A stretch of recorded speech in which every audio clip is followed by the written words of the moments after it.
Irises do great here in Phoenix.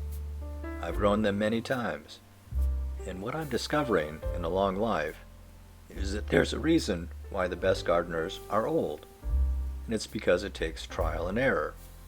And each time a new season rolls around, those lessons can be applied. And after many decades, I'm still learning. So let's start with the most basic thing, which can be very confusing to people who have gardened in a more temperate climate. The planting season isn't spring here in Phoenix, it's fall. That's because if you plant a bulb in the spring here, by summer it'll be too hot. It gets just crazy hot here, and it will get cooked. So you plant when the temperatures begin to cool down a bit, which is September or October, and the flowers bloom in the winter. I just planted some, and I'm hoping to see some blooms by November. Yes, you can plant them later, even as late as December, but it will still take some time for the plant to establish, put out leaves, and then bloom. It's September 8th, and this is the earliest that I've ever planted irises. And yes, the plural of iris is irises, or irides if you want to get all scientific. No, not irie. But if you say that, I won't correct you. I know what you mean. Iris bulbs. Actually, technically they're rhizomes, but I have no interest in getting into the world's dullest argument. Like to be planted shallowly.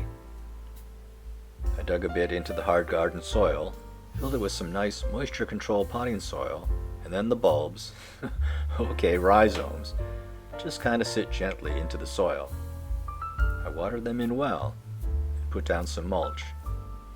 Leaves from my tree, nothing fancy. I found a nice sunny area. Irises need sunshine just like all flowering plants, on the eastern side of the tropical paradise. And I'm also going to experiment this year with an area that only gets morning sun, by the patio near the house. See what I mean by learning by trial and error? If I fail, I can just say that I was younger then, not even 70 yet, and I didn't know. Well, it's September 25th, and green shoots are just starting to show. This is the plant near the patio. And now it's October 2nd. It's about 4 inches, that's 10 centimeters, tall right now.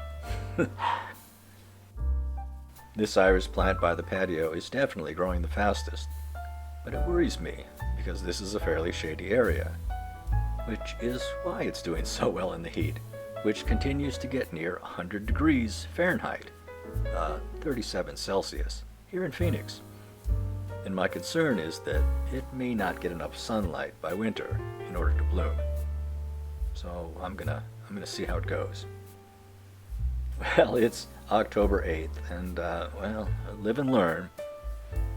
The iris in the shady area has grown like crazy, while the one over in the fires of hell didn't even sprout. But it's getting on into fall, and I know that in winter there won't be enough sunlight in that area by the patio. So I transplanted it. Here it is.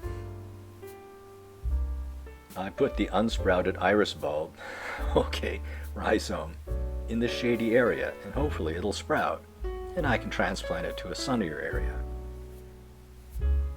It's now October 12th. I got some companion plants for the irises, white petunias. From a design standpoint, it'll just look a little nicer, and from a practical standpoint, it'll hide the irises as they die back at the end of the season, which they need to do in order to rebloom. I will tie the brown and ratty foliage with a rubber band or something and tuck it into the petunias, which hopefully will have grown quite a bit by February. Doesn't look like much now, but it will. Thank you for spending some time in the tropical paradise with me today, and I'll see you next time.